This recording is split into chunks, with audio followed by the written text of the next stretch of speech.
Hi, and welcome back to STEM with Mrs. Sawyer. I'm so glad you're here.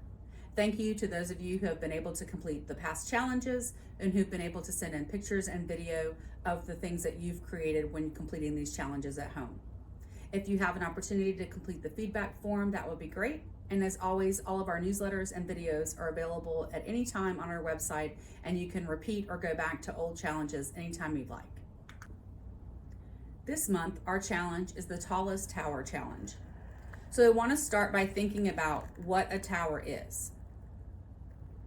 We want to make sure we understand that a tower is a tall structure, that it's either freestanding, which means it stands completely on its own, or it may be that it's attached to a building, such as a church or possibly a castle.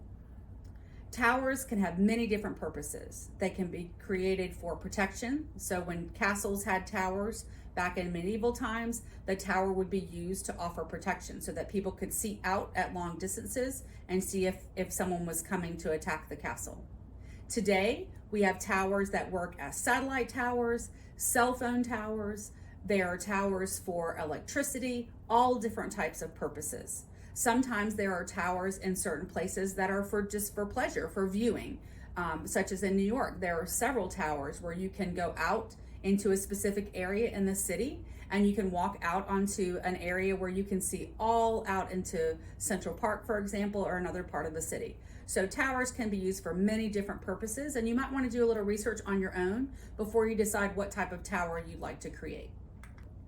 When we start our engineering and design process for our Tallest Tower Challenge, we want to start by asking. We want to ask ourselves what the problem is, right? We want to define that problem.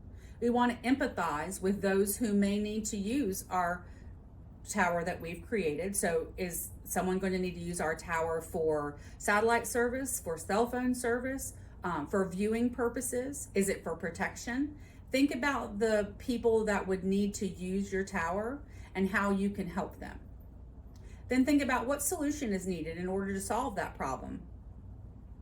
What maybe have others done in the past? This is where you might do some additional research.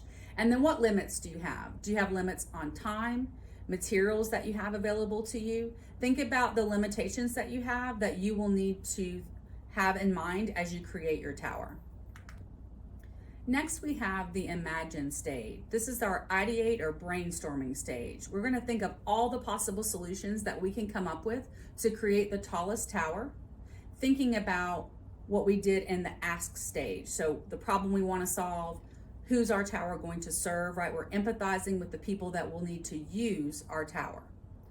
Brainstorm all the ideas you can, use drawings, lists, whatever it is that you'd like to do for your brainstorming, and then choose your best idea to move forward in the process. Now that you've brainstormed and picked out your best idea, you want to make a plan for that idea. You want to draw a very clear diagram showing all of the parts of the tower that you're going to create. Make a list of the materials that you need in order to create that tower and any tools that you might need. This is also a place where you might write down any people that you may need to help you. Maybe you need the support of someone at home or someone else that you know in order to create your tower. So take your idea, that best idea that you had, through the planning process and make a final design for the next step of our process. Now that you have a clear plan for your tower, you're going to enter the create phase. The create phase is that build, test, and refine stage. So you're going to take your plan and you're going to create a prototype using the materials that you have, recreate the conditions as best you can that would happen in real life if you were to build this tower for real. Then you want to test it. Think about what's successful, what isn't successful, what you may need to change, and then you'll refine your prototype that you've created. Now we want to continue working through the engineering and design process by working through the create stage multiple times. This is where you're going to iterate. You're going to continue to go around this part of the process in order to do any rebuilding that you need, any retesting, and continue to refine your prototype in order to make it more successful.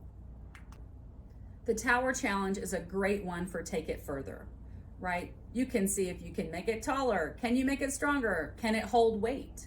What are the things you could do to take your tower to the next step? Can you make it more successful? Could it maybe serve more than one purpose? Maybe you can make some changes to it so that it serves multiple purposes. See what you can do to challenge yourself to take your tower even further. As always, we want to make sure that we share our results and our prototype with others. This is one of the best stages of the engineering and design process, and we do not want to skip it. Find someone at home, a sibling or a grown-up, or maybe a friend nearby, that you can share the process that you took your tower through with others. You want to share your model, your prototype with them, talk to them about the different ideas that you had, about your testing process, what went well, what was successful, maybe what you would need to do differently if you were to create your tower again, and then show them your model. Hopefully, maybe you could even take it through one of the tests with them and show them how successful your tower was. Thank you again for joining me with STEM with Mrs. Sawyer. I love sharing these challenges with you that you can do at home. Please don't forget, if you can, send me pictures and videos of the challenges that you've completed at home and fill out that feedback form if possible. And remember that all of our newsletters, videos, and challenges are available on our website at any time. Thank you so much.